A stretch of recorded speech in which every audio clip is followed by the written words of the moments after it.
Olá pessoal, vamos iniciar mais uma aula hoje e nós vamos comentar um pouco sobre o consumo de energia e a conta de energia que chega todo final do mês, não é verdade?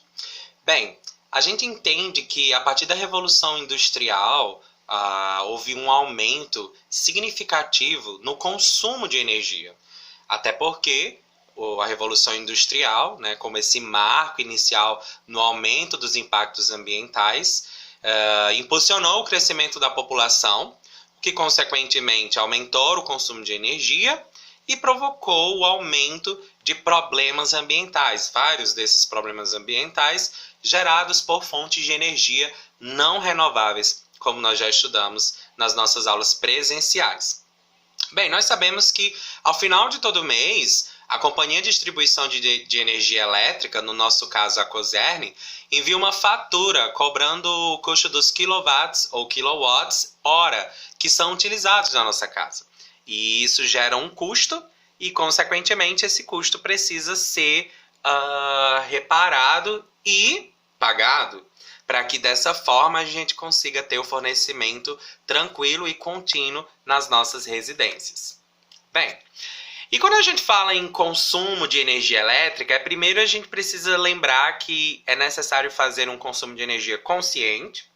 Se faz necessário também levar em consideração o número de novas fontes de energia, que nós chamamos de fontes de energia renováveis, que podem ser introduzidas no mercado de trabalho. Mas uma coisa bem interessante da nossa aula, que a gente já viu de forma presencial, mas que vale a pena a gente estar revendo, é o consumo de energia elétrica na forma de cálculo. Como que eu posso calcular o potencial de energia elétrica? O potencial de energia elétrica, pessoal, é calculado pela letra P, como você está vendo aqui no quadro, tá? No vídeo. E o potencial ele é igual a tensão elevada ao quadrado dividido pela resistência, né? Então, olha aqui um exemplo bem simples de um chuveiro elétrico que você está vendo aí na imagem e que a gente pode fazer esse cálculo bem legal. Olha aqui. Vamos pegar de exemplo um chuveiro elétrico instalado em uma tensão elétrica de 220 volts a fim de aproveitar o efeito Joule de forma eficiente. Dá uma lida lá no livro para você lembrar o que é o efeito Joule, né? Que é justamente esse efeito de transformar energia elétrica em energia térmica. No exemplo da imagem, se o cursor estiver na posição A, o chuveiro não acionará a resistência e a água permanecerá na temperatura original. Agora, quando posicionado em B, e supondo que a resistência do chuveiro seja 4 ohms, a potência elétrica será de... Gente, como que eu vou resolver esse cálculo? É bem simples. Eu vou pegar e vou transformar todas essas incógnitas e substituí-las por seus números. Por exemplo, a potência elétrica, como você está vendo na fórmula, é igual a tensão elétrica ao quadrado dividido pela resistência. Qual que foi minha tensão elétrica?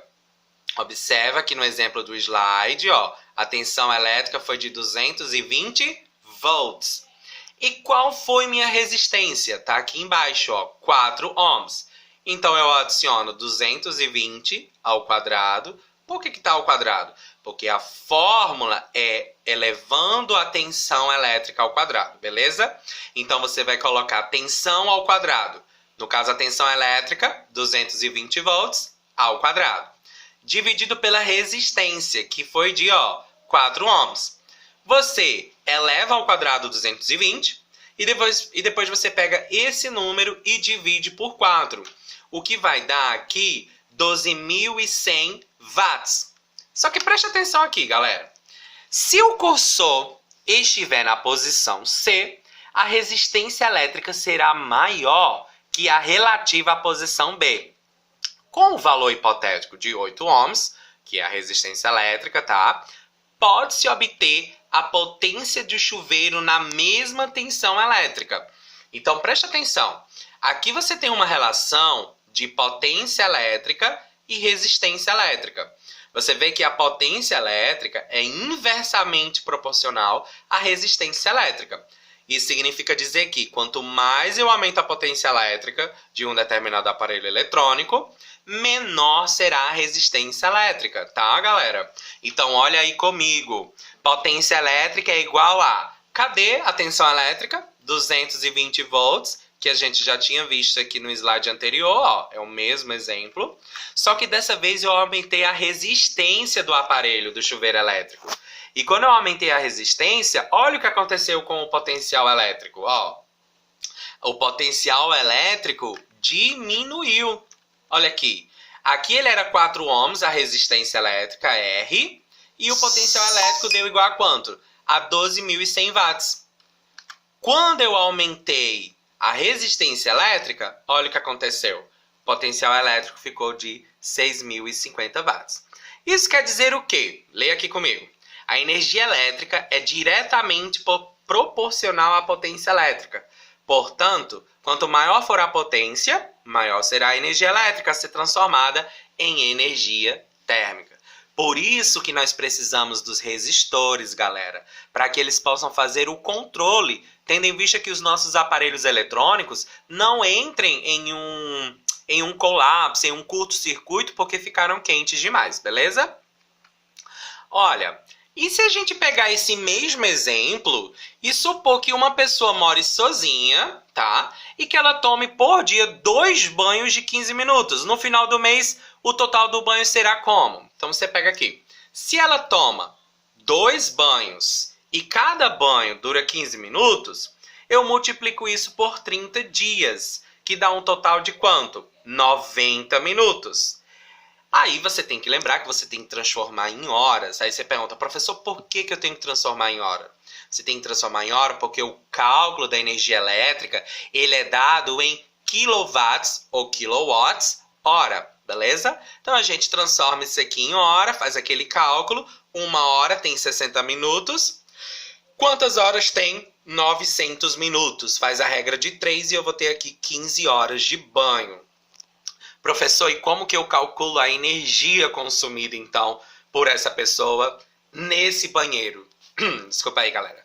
Eu vou utilizar a energia elétrica é igual ao potencial elétrico vezes a variação do tempo. Então, qual foi o meu potencial elétrico? Volta aqui comigo. Meu potencial elétrico foi de 12.100 watts. Aí você diz, professor, eu posso usar watts, não é quilowatts, não é kilowatts?